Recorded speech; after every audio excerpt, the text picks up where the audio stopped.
ആവേശക്കൊടുമുടിയിൽ ഇന്ന് India Pak final. കിരീടം നിലനിർത്തി 9ാം ചാമ്പ്യനാകാൻ ഇന്ത്യ ഇറങ്ങുമ്പോൾ ഏഷ്യാകപ്പിലെ നഷ്ടപ്രതാപം വീണ്ടെടുക്കാനുള്ള പോരാട്ടത്തിലായിരിക്കും പാകിസ്ഥാൻ.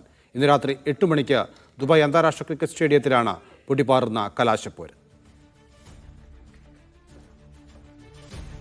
ദുബായിൽ നിന്ന് വിവരങ്ങളുമായി ഷിനോജ് ഷംസുദ്ദീൻ ചേരുകയാണ്. ഷിനോജ്, ഇന്ത്യ പാക് ഫൈനൽ എന്ന് പറയുന്നത് ഇന്ത്യയിലെയും പാകിസ്ഥാനിലെയും ഒക്കെ ക്രിക്കറ്റ് പ്രേമികൾ ഒട്ടേറെ ആഗ്രഹിക്കുന്നതാണ്. ഏറെക്കാലത്തിന് ശേഷമാണ് ഒരു ഫൈനലിൽ ഇന്ത്യയും പാകിസ്ഥാനും ഏറ്റുമുട്ടുകയും ചെയ്യുന്നത്.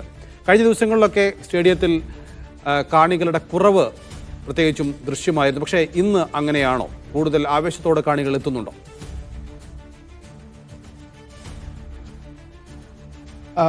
ഏഷ്യ കപ്പ് ചരിത്രത്തിൻ്റെ 41 വർഷത്തിന് ഏഷ്യ കപ്പ് ചരിത്രത്തിൽ ആദ്യമായാണ് ഇന്ത്യ പാക് ഫൈനൽ എത്തുന്നത്.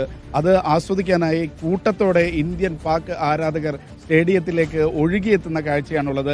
25,000 പേർക്കാണ് ഈ സ്റ്റേഡിയത്തിൽ ഒരേ സമയം ഇരിക്കാൻ കഴിയുക. ഇന്ന് മിക്കവാറും ആ 25,000 പേർ ഈ സ്റ്റേഡിയത്തിലേക്ക് എത്തും എന്ന് തന്നെയാണ് പ്രതീക്ഷിക്കുന്നത്. അത്രയും ഇന്ത്യയുടെയും പാകിസ്ഥാൻ്റെയും ആരാധകർ ഈ വേദിയിലേക്ക് എത്തുന്നുണ്ട്. ഇതിലേക്കുള്ള ടിക്കറ്റുകൾ നേരത്തെ വിറ്റഴിഞ്ഞു. ഇനി ടിക്കറ്റുകൾ ലഭ്യമല്ല എന്നാണ് ഈ ടിക്കറ്റുകൾ വിൽക്കുന്ന പ്ലാറ്റിനം ലിസ്റ്റ് അറിയിച്ചിട്ടുള്ളത്. കൂട്ടത്തോടെ ആളുകൾ എത്തിക്കൊണ്ടിരിക്കുന്ന കാഴ്ചയാണുള്ളത്. മേൽക്കൈ എന്തായാലും ഇന്ത്യൻ ആരാധകർക്ക് തന്നെയാണ്. കണക്ക് നോക്കുകയാണെങ്കിൽ പാകിസ്ഥാൻ ആരാധകർ കുറവാണ്, ഇന്ത്യൻ ആരാധകരാണ് കൂടുതലുള്ളത്. നഫൽ, ഷിനോജ് ഷംസുദ്ദീനാണ് വിവരങ്ങൾ നൽകിയത്. ഇന്ത്യ പാകിസ്ഥാൻ ഏഷ്യ കപ്പ് ഫൈനലാണ് നടക്കുന്നത്. നേരത്തെ കളികളിൽ നിന്നും വിഭിന്നമായി കൂടുതൽ ആളുകൾ ഇന്നത്തെ മത്സരത്തിന് എത്തിയിട്ടുണ്ട്. അതായത് ടിക്കറ്റുകൾ പൂർണ്ണമായും വിറ്റഴിഞ്ഞു എന്നാണ് ഷിനോജ് റിപ്പോർട്ട് ചെയ്യുന്നത്.